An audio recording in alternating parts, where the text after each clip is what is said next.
అమరావతి, పోలవరం ఇదే మా ప్రాధాన్యాలు, అవి పూర్తి చేస్తాం. గతంలో జగన్ ఆపేశాడు. ఇది చంద్రబాబు గారు చెప్తున్నట్టు.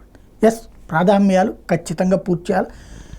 పోలవరం అనేటువంటిది ఒక నిరంతర ప్రక్రియ, అమరావతి నిరంతర ప్రక్రియ. దాంట్లో అమరావతి ఆపేసిన మాట వాస్తవం, పోలవరం కంటిన్యూ అయిన మాట వాస్తవం. నిజాలు నిర్భయంగా మాట్లాడుకోవాలి.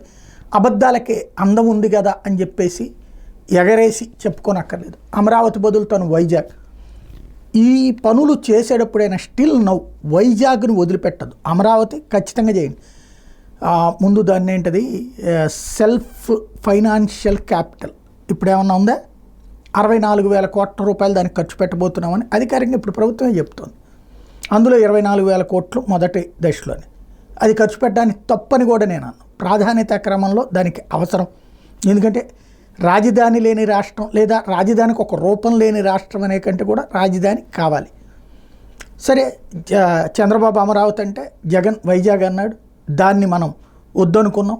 ముందు అంటూ ఒక రాజధాని కావాలని ప్రజలందరూ కోరుకుంటున్నారు కాబట్టి ఇదొకటి నడుస్తుంది. అయితే అసలైనటువంటి పాయింట్ ఏంటి అంటే దాన్ని త్వరగా ఒక రూపం వచ్చేలా చేయండి. అయితే తొందరపడద్దు. దానికి ఈ 3 ఏళ్ళు ఈ 4 ఏళ్ళు తీసుకున్నా నష్టం లేదు. ఇంకా అదొక నిరంతర ప్రక్రియ. కొన్ని దశాబ్దాలు శతాబ్దాల పాటుకి అది కొనసాగుతూనే ఉండాలి. ఏది హైదరాబాద్ ఒక్క రోజులో పుట్టుకొచ్చింది కాదు, లేదా ఒక్క రోజులో జరిగిపోయిన అభివృద్ధి కాదు.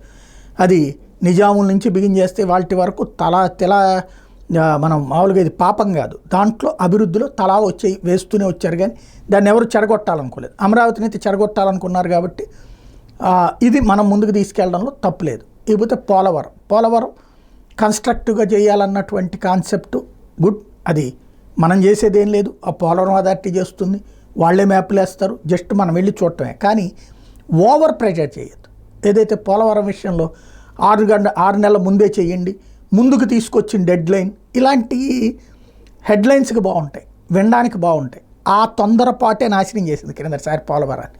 ఏం చేసాం? అప్పుడు పోలవరానికి సంబంధించి తొందరగా కట్టండి అని చెప్పేసాం. ఇది 2018 కల్లా పూర్తి చేసేయాలన్నటువంటి తొందరపాట్లో కట్టినటువంటి ఒక పద్ధతి పాడు లేకుండా కట్టినటువంటి డయాఫ్రమ్ వాల్ ఆ తర్వాత కూలిపోయింది.